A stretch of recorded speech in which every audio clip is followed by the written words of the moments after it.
નમસ્કાર વિદ્યાર્થી મિત્રો, એનપી એજ્યુકેશન ચેનલમાં દરેક વિદ્યાર્થી મિત્રોનું સ્વાગત છે। વિદ્યાર્થી મિત્રો, ચાલો આપણે વાત કરીએ આજે ધોરણ 8માં ગણિતમાં એકમ કસોટીના સોલ્યુશનની। એમાં પ્રશ્ન એક તમારો ખાલી જગ્યા પૂરો છે। એમાં મિત્રો તમને પ્રશ્ન પહેલો કે 0.9 ગુણ્યા 10ની આપણે અહીંયા વાત કરી છે। જો અહીંયા તમને દાખલા સ્વરૂપ ગણવું હોય તો મિત્રો તમને એક દાખલો સમજાવીશ કે 0.9 ગુણ્યા આપણને 10 આપ્યા છે।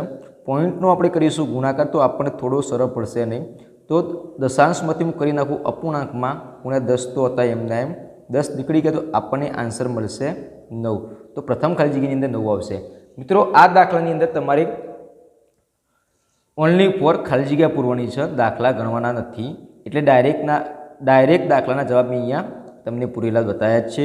એટલે કે બીજાનો જવાબ આપણને 1.26 મળશે, ત્રીજાનો જવાબ આપણને 0.325 મળશે, ચોથાનો આપણને જવાબ 0.3 મળશે અને પાંચમાનો જવાબ આપણને 5 મળશે।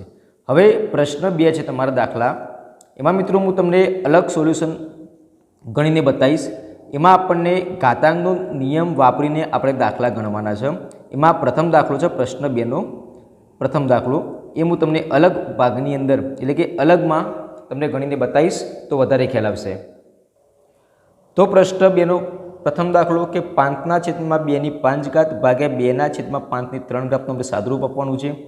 તો મિત્રો સૂત્ર આપણે અગાઉ ધોરણ 7માં ભણી ગયા હતા ઘાત અને ઘાતકમાં, એટલે કે a/bની m ઘાત બરાબર એની પણ m ઘાત હશે અને bની પણ m ઘાત, એટલે કે 5ની પણ 5 ઘાત ભાગ્યા 2ની પણ 5 ઘાત ભાગ્યા 2ની પણ 3 ઘાત હશે અને 5ની પણ 3 ઘાત। કેમ કે કૌંસની અંદર કોઈ સંખ્યા અપૂર્ણાંક હોય કે પૂર્ણાંક હોય એની ઉપર આપણને જો ઘાત આપી હોય એ ઘાત તમામ પદ ઉપર લાગશે। પછી એક ઘાત આપણે કર્યા પછી ભાગ્યાનું કર્યું ગુણ્યા પ્રથમ પદ તો એમને આવશે 5ની 5 ઘાત છેદમાં 2ની 5 ઘાત, ભાગ્યાનું કરીશું અહીંયા આપણે ગુણાકાર, અને જ્યારે ભાગ્યાનું તમે અપૂર્ણાંકમાં ગુણાકાર કરો તો ભાગાકારની જમણી બાજુનું પદ તમારું ઉલટાઈ જશે, મતલબ એનો વ્યસ્ત બનશે। તમે 5/3 હતું એ ઉપર લાવ્યું અને 2/3 એટલે 2ની 3 ઘાત હું છેદમાં લખી છે અહીંયા। જ્યારે ગુણાકાર તમે કરો ત્યારે બંને આધારો સરખા છે, એટલે ઘાતનો શું થશે સરવાળો।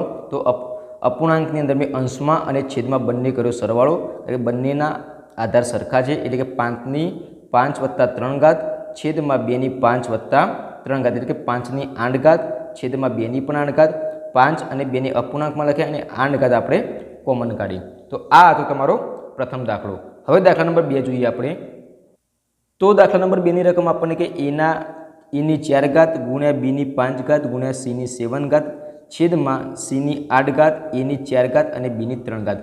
તો મિત્રો અહીંયા દરેકને આપણે જે આધારો સરખા હોય અંશ અને છેદમાં એને આપણે અલગ પાડીએ છીએ। a/4 ઘાત છેદમાં a/4 ઘાત ગુણ્યા b/5 ઘાત અને b/3 ઘાત ગુણ્યા c/7 ઘાત અને c/8 ઘાત। આપણે શું કર્યું, અંશ અને છેદવાળા આધારો સરખા કર્યા છે અને સંબંધ છે આપણો ગુણાકારનો।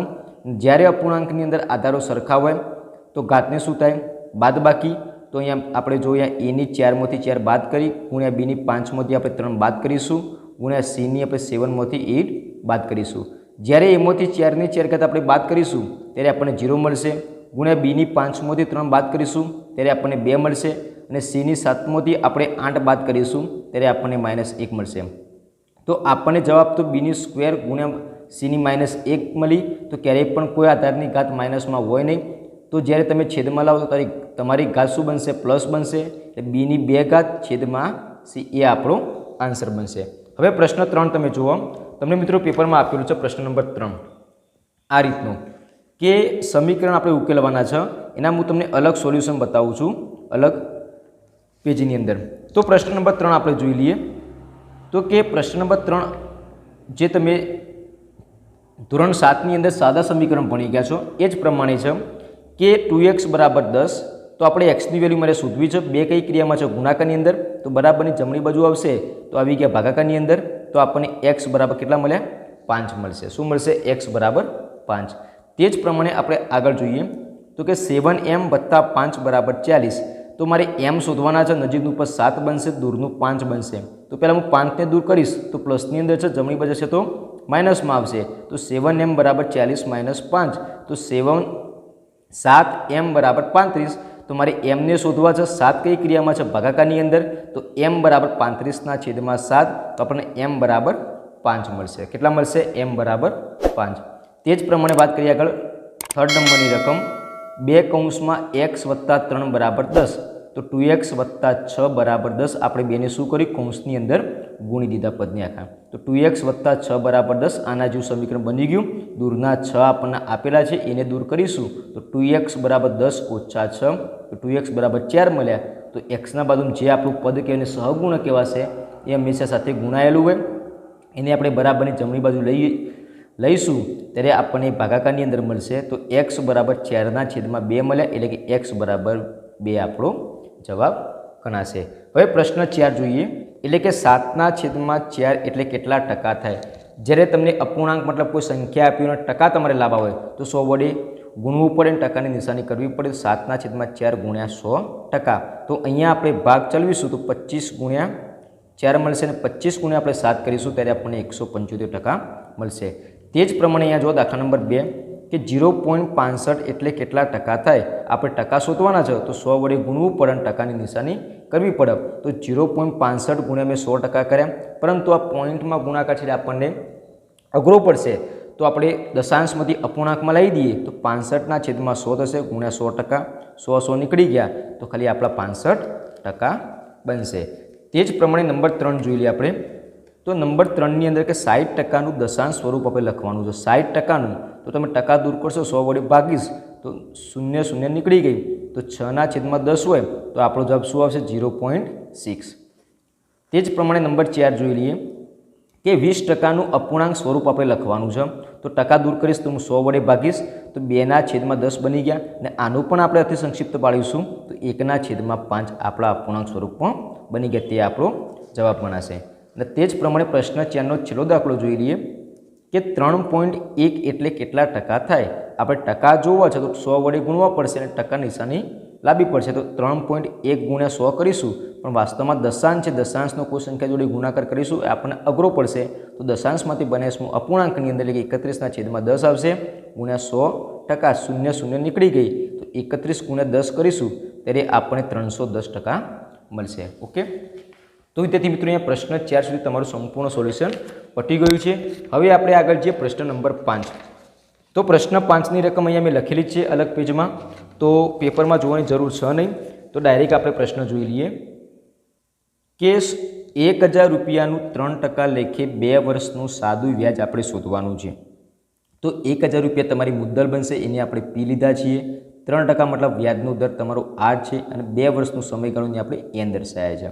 સાદા વ્યાજનું સૂત્ર આપણને ખબર જ છે કે I બરાબર PRN ભાગ્યા 100, તો I બરાબર P કેટલા હતા આપણા 1000 ગુણ્યા R આપણા 3 અને ગુણ્યા N એટલે આપણા 2 ભાગ્યા 100 આપણે કિંમત મૂકી સૂત્રની અંદર, અને ભાગ આપણે ચલાવી શૂન્યની અંદર, આ છેદમાં 2 શૂન્ય હતા તમારા 100, એ 2 શૂન્ય ભાગ ચલાવો એટલે 3 દૂ 6 ગુણ્યા 10 કરીશું ત્યારે આપણને 60 રૂપિયા મળશે। તો આપણે કહી શકીએ સાદું વ્યાજ આપણું કેટલું બનશે 60 રૂપિયા। તે જ પ્રમાણે પ્રશ્ન નંબર 5નો બીજો જોઈએ, તો એમાં આપણે વાત કરી છે કે રૂપિયા 5000નું 7% લેખે 2 વર્ષનું વ્યાજ અને વ્યાજ મુદ્દલ આપણે શોધવાની છે। ઉપરના જેવો દાખલો છે, ખાલી વ્યાજ મુદ્દલ આપણને અહીંયા વધારાની આપી છે, તો 5000 રૂપિયા આપણી મુદ્દલ બનશે, એ આપણો પી, આર આપણને વ્યાજનો દર 7% આપ્યું છે અને એન આપણને કેટલા વર્ષ આપ્યા છે સમયગાળો 2 વર્ષ। સૂત્રમાં કિંમત મૂકી દઈએ કે I બરાબર PRN ભાગ્યા 100, તો પી આપણા 5000 હતા ગુણ્યા આર આપણા 7 અને એન આપણને 2 આપ્યા છેદમાં 100 એ સૂત્રના છે। જ્યારે આપણે શૂન્ય બંને કટ કરીશું ત્યારે 7 દૂ 14, 14 × 5 70, પાછળ વધીશું એટલે 700 રૂપિયા આપણને વ્યાજ મળ્યું। પરંતુ આપણને વ્યાજ મુદ્દલ પણ શોધવાની છે, તો વ્યાજ મુદ્દલ કોને કહેવાય? મુદ્દલ વત્તા વ્યાજ બંને ભેગું કરો તેને વ્યાજ મુદ્દલ કહીશું। તો આપણી મુદ્દલ તો ઓલરેડી રકમમાં 5000 હતી, તો અહીંયા આપણે 5000 લખ્યા, વત્તા વ્યાજ આપણને 700 રૂપિયા મળ્યું, તો આપણી વ્યાજ મુદ્દલ 5700 રૂપિયા થશે। કેટલી થશે? 5700 રૂપિયા। હવે પ્રશ્ન નંબર 6 જોઈએ, એમાં તો પ્રશ્ન નંબર 6ની રકમ આપણે એમ કહેવા માંગે છે કે એક ચોરસની પરિમિતિ 20 સેમી છે, તો તેનું ક્ષેત્રફળ આપણે શોધવાનું છે। કેટલું? તેનું ક્ષેત્રફળ આપણે શોધવાનું છે। તો મિત્રો દાખલાની અંદર આપણને 2 વસ્તુ આપી છે, ચોરસની પરિમિતિ, તો કે ચોરસની પરિમિતિ બરાબર 4 ગુણ્યા બાજુની લંબાઈ આપણને સૂત્ર ખ્યાલ જ છે। તો ચોરસની પરિમિતિમાં કિંમત મૂકી દઈએ તો ચોરસની પરિમિતિ આપણને 20 તો આપી હતી, બેઠે 20 મૂકી દઈએ ગુણ્યા 4 ગુણ્યા લંબાઈ આપણે શોધવાની છે, એ પણ એમને આવશે। જ્યારે મારે લંબાઈ શોધવી હોય, લંબાઈના બાજુમાં 4 ગુણાકારની ક્રિયામાં છે, બરાબરની ડાબી બાજુ જશે તો શેમાં જશે? ભાગાકારમાં। જ્યારે હું ભાગ ચલાવું તો 4 × 5 = 20, તો મને લંબાઈ મળી 5 સેમી. અને મારે શોધવાનું છે બીજું ચોરસનું ક્ષેત્રફળ. તો ચોરસનું ક્ષેત્રફળ બરાબર લંબાઈ ગુણ્યા લંબાઈ, એટલે કે લંબાઈ આપણને 5 મળી, તે 5 × 5 = 25 સેમીનો સ્ક્વેર. આ તમારો દાખલા નંબર 1 હતો. હવે એમાં દાખલા નંબર 2 જોઈ લઈએ આપણે. તો પ્રશ્ન 6 નો દાખલા નંબર 2 છે. પહેલાં રકમ જોઈએ કે 3 મીટર × 5 મીટર દિવાલમાં 2 મીટર અને 1 મીટરનો દરવાજો છે. જો દિવાલને રંગ કરવાનો ખર્ચ 1 ચોરસ મીટરના ₹100 હોય તો દિવાલ રંગનો ખર્ચ આપણે શોધવાનો છે. રંગવાનો જે ખર્ચ થાય એ આપણે શોધવાનો છે. ચલો એનું આપણે સોલ્યુશન જોઈ લઈએ કે દાખલો શું કહેવા માગે છે. તો પહેલાં પહેલી વસ્તુ આપણે રકમની અંદર દિવાલની અંદર લંબાઈ અને પહોળાઈ બંને વસ્તુ હોય કે દિવાલ હંમેશા લંબચોરસ આકારની અંદર હોય અને બહારનું પણ હંમેશા લંબચોરસ આકારની અંદર હોય. એટલે કે આપણે દિવાલનું ક્ષેત્રફળ ઓલરેડી 3 મીટર × 5 મીટર અને દરવાજાનું ક્ષેત્રફળ 2 મીટર × 1 મીટર. એટલે કે લંબાઈ છે આપણી, આ પહોળાઈ છે, આ પણ લંબાઈ અને આ પહોળાઈ. તો દિવાલનું મારે ક્ષેત્રફળ શોધવું હોય તો આપણને આકાર ખબર જ છે કે એ આકાર આપણો લંબચોરસ છે. એટલે કે દિવાલનું ક્ષેત્રફળ બરાબર લંબાઈ ગુણ્યા પહોળાઈ. તો લંબાઈ આપણી 3 મીટર છે ગુણ્યા પહોળાઈ આપણી 5 મીટર. બંનેનો કરીશું ગુણાકાર એટલે 15 મીટર સ્ક્વેર મળશે. તે જ પ્રમાણે આપણને દરવાજાની વાત કરી હતી. તો દરવાજાની અંદર આપણી લંબાઈ હતી 2 મીટર અને પહોળાઈ હતી 1 મીટર. કરશો બંનેનો ગુણાકાર એટલે આપણને 2 મીટરનો સ્ક્વેર મળશે. હવે આપણે બાકી વધેલું જે દિવાલી કામ બહારનું છે, બહારને આપણે કલર કરવાનો છે અને બાકીના ભાગને આપણે કલર કરવાનું છે. તો દિવાલમાંથી બહારનું બાદ કરીશું. એટલે કે બાકી ભાગનું ક્ષેત્રફળ, જે બાકી વધેલો ભાગ છે એનું ક્ષેત્રફળ બરાબર દિવાલના ક્ષેત્રફળમાંથી આપણે દરવાજાનું બાદ કરીશું. એટલે 15 મીટરનો સ્ક્વેર ઓછા 2 મીટરનો સ્ક્વેર આપણે બાદ કરીશું ત્યારે આપણને 13 મીટરનો સ્ક્વેર આન્સર મળશે. પરંતુ આપણે ખર્ચ સાથે શોધવાનું છે. આ તો આપણે ક્ષેત્રફળ કેમ શોધ્યું? બહારના સિવાયનો ભાગ આપણે કલર કરવાનો હતો, એનું ક્ષેત્રફળ મળ્યા પછી આપણને રકમ એમ પણ વાત કરી હતી કે તમે જે રંગ કરો છો એનો ખર્ચ શોધવાનો છો. તો કે 1 ચોરસ મીટર દિવાલ દોડવાનો મતલબ કલર કરવાનો ખર્ચ આપણને ₹100 આપ્યો છે રકમની અંદર. તો આપણા જોડે એવા કેટલા મીટર હતા? 13 ચોરસ મીટર કહો કે 13 મીટર સ્ક્વેર કહો, બંને વસ્તુ સેમ કહેવાય, બંને એકમો સરખા કહેવાય. તો કે 13 ચોરસ મીટર દિવાલ દોડવાનો ખર્ચ બરાબર શોધવાનું છે. તો બંનેનો આવશે ચોકડી ગુણાકાર. 13 × 100 બરાબર ₹1300. તો આપણે કહી શકીએ કે 1 મીટર ચોરસ જે આપણને વાત કરી હતી તો કે દિવાલ જે રંગ કરવાનો ખર્ચ એ ₹1300 થશે. હવે આગળ વાત કરીએ પ્રશ્ન નંબર 7. તો મિત્રો અહીંયા આપણને અપૂર્ણાંકના દાખલા આપ્યા છે. અપૂર્ણાંકની અંદર આપણને ખ્યાલ છે કે સરવાળા બાદબાકી હોય તો લસા આવે. પણ મિત્રો આ દાખલાનો આપણે જવાબ જોઈએ તો અહીંયા આપણે લસા કેમ કરીશું નહીં? કારણ કે છેદ સમાન છે. તો અંશનો આપણે સરવાળો 4 + 6/5 કરીશું. 6 × 4 = 10/5 બરાબર આપણને જવાબ 2 મળશે. કેટલો મળશે? 2. તે જ પ્રમાણે આગળ આ દાખલા વાત કરી દઈએ તો 4/5 અને આપણે 15નો લસા લો તો આપણને કેટલો મળશે? 15. તો 4/5 તો આપણી રકમ છે. અહીંયા મારે 15 બનાવવાનું 3 વડે ગુણીશ, અહીંયા પણ 3 વડે, ઓછા 7/15 તો ઓલરેડી આપણને આપેલા છે. તો વાંધો કંઈ છે જ નહીં. કેમ? કોઈ સંખ્યા તમે 15 બનાવવા હોય તો મારે 1 વડે ગુણવા પડશે. તો કોઈ સંખ્યાને 1 વડે ગુણો તો જવાબ સંખ્યા પોતે રહેશે. તો આગળ 4 × 12 (5 × 15 ઓછા 7/15). જ્યારે છે સમાન થઈ ગયા તો અંશની ક્રિયા થશે બાદબાકી. 17માંથી 12માંથી આપણે 7 બાદ કરીશું, છેદમાં આવશે 15. તો 12માંથી આપણે 7 બાદ કરીએ તો આપણને કેટલા મળશે? 5/15. તો 5 તરી પહેલાં 1/3. આપણો જવાબ 1. અહીંયા ભાગ ચલાવશો તો 1/3 આપણને આન્સર મળશે. તે જ પ્રમાણે આગળ વાત કરીએ ગુણાકારની. તો ગુણાકારનો નિયમ શું છે? અપૂર્ણાંકની અંદર સામસામે ગુણાકાર થાય તો 3 × 2 = 6 (5 × 5) પછી એ આપણો આન્સર બનશે. તો આગળ વાત કરી લઈએ તો કે અપૂર્ણાંકની અંદર આપણને જો ભાગાકાર આપ્યા હોય તો ભાગાકારની જમણી બાજુ ઉપર શું થાય? વ્યસ્ત થાય. એટલે કે 3/5 આપણી રકમ છે ગુણ્યા 5/2 થઈ જશે. 5 નીકળી ગયા તો આપણનો આન્સર 3/2 મળશે. કેટલો મળશે આપણો આન્સર? 3/2. હવે આપણે આગળ જોઈએ તો હવે પ્રશ્ન નંબર 8 જોઈએ. એમાં આપણને રકમ કહે છે સચિન તેંડુલકર વન ડે સિરીઝમાં 5 મેચમાં અનુક્રમે 58, 72, 89, 105 અને 95 રનનો સ્કોર કર્યો છે. તેની સરાસરી શોધવાની છે. પછી પ્રશ્ન 2માં મધ્યસ્થ છે અને પ્રશ્ન 3માં બહુલક છે. તો 3 દાખલા મિત્રો તમને અલગ પેજમાં ગણીને બતાવું તો વધારે ખ્યાલ આવશે. તો કે સરાસરી એટલે શું? કે બધા અવલોકનનો સરવાળો ભાગ્યા બધા અવલોકનની સંખ્યા તો મિત્રો તમે પેપરમાં જોશો ત્યારે બધા અવલોકનો તમને જે આપ્યા છે એનો આ રીતે તમારે સરવાળો કરવાનો છે, જે બી આપ્યા છે. અને કેટલા અવલોકનો છે તો 5 છે.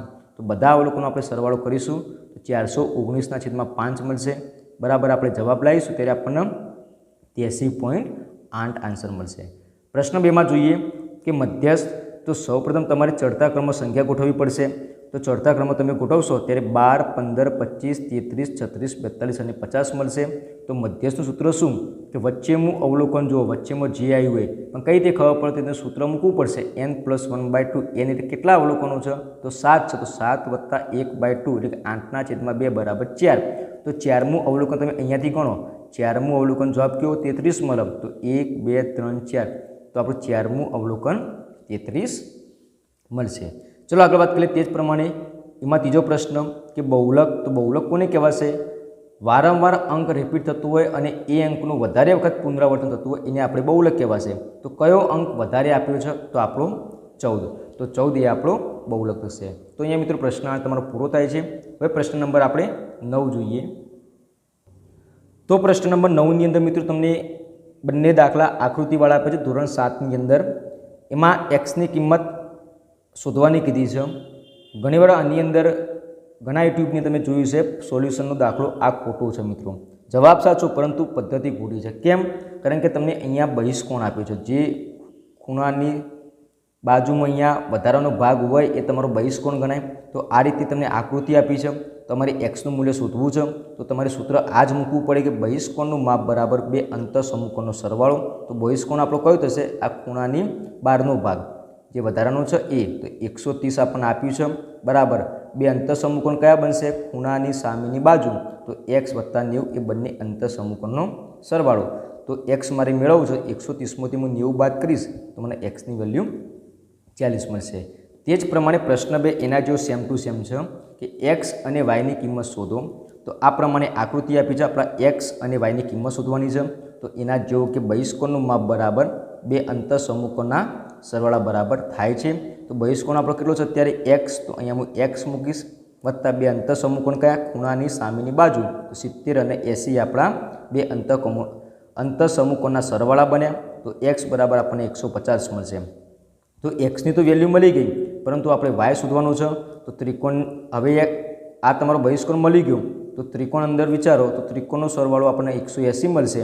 તો ત્રિકોણના 3 ખૂણાના માપનો સરવાળો આપણને 180નો ખ્યાલ જ છે. તો આપણે ત્રિકોણની 3 બાજુઓ છે તો 3 ખૂણાના માપ લખી દઈએ. તો પ્રથમ 70 + 80 + y બરાબર 180. તો y મારે શોધવો છે તો 180માંથી બંનેનો સરવાળો બાદ કરીશ 150 એટલે yની વેલ્યુ આપણને 30 મળશે. તો જે આપણને રકમની અંદર x અને yના મૂલ્ય શોધવાના હતા તો આપણે કહી શકીએ કે xનું મૂલ્ય આપણને 150 મળશે અને yનું મૂલ્ય આપણને 30 મળશે. હવે તમારા પેપર સોલ્યુશનનો છેલ્લો દાખલો જે તમે બેઝિક પદાવલીમાં ભણી ગયા છો તો સ્ટેપ બાય સ્ટેપ આપણે સમજી લઈએ. મોસ્ટ IMP દાખલા છે તમારા. તો એમાં પ્રશ્ન નંબર 10માં આ રીતની રકમ આપી છે કે x3 + 5x² + 3x માં 6x² - 8x3 + 8 તમારે ઉમેરવાનું છે. તો આ બેઠું પદ અહીંયા આવશે વત્તા આ વસ્તુ આપણે ઉમેરીશું. જ્યારે ઉમેરીશું ત્યારે કૌંસ આપણે છોડી દઈએ. જ્યારે આપણે કૌંસ છોડી દઈશું ત્યારે એમને બેઠા સરવાળા આવશે. પછી તમારે કૌંસ છોડ્યા પછી આ પદ નીચે બેઠું આવશે અને આ પદ પણ નીચે બેઠું આવશે. તો વિદ્યાર્થી મિત્રો જ્યારે આપણે કૌંસ જોડીશું એમને બેઠા પદ આવશે. કેમ? સરવાળો છે. પછી અહીંયા મેં અંડરલાઇન કેમ કરી? સજાતીય પદો પાસે લાવ્યો કે એક્સના ઘનવાળું બીજું પદ કયું છે? -8x3. તો સજાતીય પદો પાસે લાવ્યા. સજાતીય પદો પાસે આવ્યા પછી આમાંથી આપણે બાદ કરીશું 1x માંથી 8xનો બાદ કરીશું ત્યારે આપણને -7x3 મળશે વત્તા 5x² + 6x² એટલે 11x² વત્તા 3x m9 વત્તા 8 પણ m9. હવે આ પ્રશ્ન નંબર 10માં છેલ્લો દાખલો આપણે જોઈ લઈએ. તો અહીંયા પેપર સોલ્યુશન આપણું સંપૂર્ણ પૂરું થઈ જશે. તો એમાં છેલ્લો પ્રશ્ન 2 જોઈ લઈએ. તો વિદ્યાર્થી મિત્રો આપણને કે x3 વત્તા 3x² y વત્તા 3xy² - 2 માંથી આપણને પાછળનું પદ એમને બાદ કરવાનું છે. તો આ પદ મેં બેઠું લખ્યું. બાદ બાકી એટલે નિશાની બાદ બાકી લાવ્યું અને પાછળનું પદ મેં કૌંસમાં લખ્યું. જ્યારે આ પદ હજુ એમને બેઠું આવશે જ્યારે તમે બાદબાકીની નિશાની બાર કૌંસની બહાર આપી હોય તો અંદરના તમામ પદોની નિશાની બદલાશે અને પદ એમને એમ આવશે. તો -x નો ઘન એમના એમ લખ્યું, માઇનસનું અહીંયા આવશે પ્લસ, આ પદ એમના એમ, પ્લસનું માઇનસ, આ પદ એમના એમ, અને માઇનસનું પ્લસ કરી 6 પણ એમના એમ. હવે આપણને પદોને પાસ પાસે ગોઠવીએ એને કહેવાય સજાતીય. તો જે એક્સના ઘનવાળું પદ તમે રકમમાં જુઓ તો -x નું ઘન દેખાશે, એ પદો પાસ પાસે લાવી જે મેં અંડરલાઇન કરેલી છે. પદોને પાસ પાસે લાવ્યા પછી આપણી જે ક્રિયા હોય આ ઉડી ગયું એટલે આપણા 0, 3x² y ઓછા 5x² y બાદ કરીશું એટલે -2x² y મળશે વત્તા 3xy² વત્તા 2xy². એ આપણે સરવાળો કરીશું એટલે આપણને 3 ને 2 5xy² મળશે અને અચળ સંખ્યા -2 વત્તા 6 એટલે કે આપણને 4 મળશે. તો મિત્રો આ તો તમારું ધોરણ 8નું સંપૂર્ણ સોલ્યુશન. ટૂંક જ સમયમાં તમામ ધોરણ 6 થી 8ના 3 વિષયના મિત્રો સોલ્યુશન મુકાઈ જશે અમારી ચેનલ ઉપર. તો તમને વિડીયો પસંદ આવ્યો હોય તો વિડીયોને લાઇક કરી દેજો અને ચેનલ ઉપર નવા હોય તો અમારી ચેનલને પણ અવશ્ય એકવાર સબસ્ક્રાઈબ કરી દેજો અને તમારા મિત્રો સુધી શેર કરજો. Thank you.